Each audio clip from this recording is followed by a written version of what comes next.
O'zbekistonning barcha viloyatida qanday ob-havo bo'ladi? Assalomu alaykum hurmatli tomoshabin. Bizning kanalda har kunlik va haftalik ob-havo ma'lumotlarini bilib olishingiz mumkin.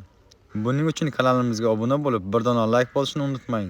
Like bosgan insonni Allohim doimo qo'llasin. O'zgidromet markazi 30 va 31-may kunga hamda 1-iyun kunga ob-havo ma'lumotlarini e'lon qildi. Unga ko'ra havo biroz bulutli bo'ladi. 30-mayda joylarda qisqa muddatli yomg'ir yog'ishi, momaqaldiroq bo'lishi mumkin. 31-may hamda 1-iyunda yog'ingarchilik kutilmaydi. Shamol sharqdan 7-12 metr/sekund tezlikda esadi. 30-31-mayda ba'zi joylarda 13-18 metr/sekund tezlikgacha kuchayadi.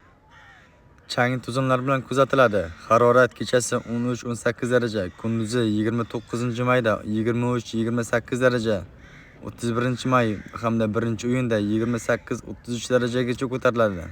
O'zingizni asrang, xayr, salomat bo'ling.